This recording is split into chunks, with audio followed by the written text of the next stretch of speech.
అవసరమైన మౌలిక వసతులు నిర్మించడానికి కేంద్ర ప్రభుత్వం రికార్డు స్పీడ్తో పనులు పూర్తి చేయడానికి రాష్ట్ర ప్రభుత్వానికి సంపూర్ణ సహకారం అందించబోతుందని తెలియజేస్తున్నాను। अभी हमारे चंद्रबाबू जी टेक्नोलॉजी को लेकर के मेरी भारी तारीफ कर रहे थे, लेकिन मैं आज एक रहस्य बता देता हूं।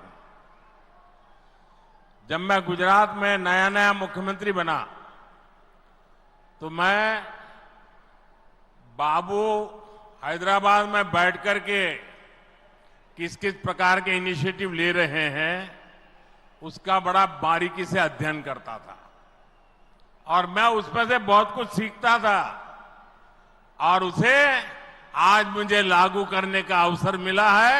मैं लागू कर रहा हूं। ఇప్పుడు చంద్రబాబు గారు మీ అందరి ముందు నాకు టెక్నాలజీ నాతో మొదలైందన్నట్టుగా ప్రశంసిస్తున్నారు, కానీ నేను మీ అందరికీ కూడా ఒక రహస్యం చెప్తాను। నేను సరికొత్తగా ముఖ్యమంత్రి అయినటువంటి రోజుల్లో గుజరాత్లో ఉన్నప్పుడు అప్పుడు చంద్రబాబు నాయుడు గారు ఆంధ్రప్రదేశ్లో హైదరాబాద్లో ఐటీని ఏ రకంగా డెవలప్ చేస్తున్నారో నేను క్లోజ్గా అబ్జర్వ్ చేసి అధికారులను కూడా పెట్టి అబ్జర్వ్ చేయించి ఆ రోజు నేను చాలా దగ్గరగా తెలుసుకున్నటువంటి విషయాలు మళ్ళీ తిరిగి ఈ రోజు ఆంధ్రప్రదేశ్కి వచ్చి మళ్ళీ మీ అందరి ముందు ఈ రోజు నేను చేయగలుగుతున్నానన్నది తెలియజేస్తున్నాను। और मैं अपने अनुभव से कहता हूं, फ्यूचर टेक्नोलॉजी हो,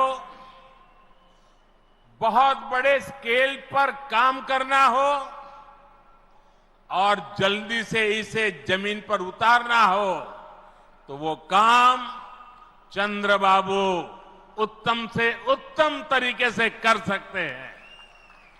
అలాగే నా అనుభవంతో చెప్తున్నాను, పెద్ద స్కేల్లో ప్రాజెక్టులు చేయాలన్నా తొందరగా అవి పూర్తి చేయాలన్నా మంచి క్వాలిటీతో అవన్నీ కూడా పూర్తి చేయాలన్నా దేశంలో చంద్రబాబు నాయుడు గారి కంటే దాంట్లో మిన్న మరెవ్వరూ కూడా లేరు అన్నది ఈ సభాముఖంగా తెలియజేస్తున్నాను।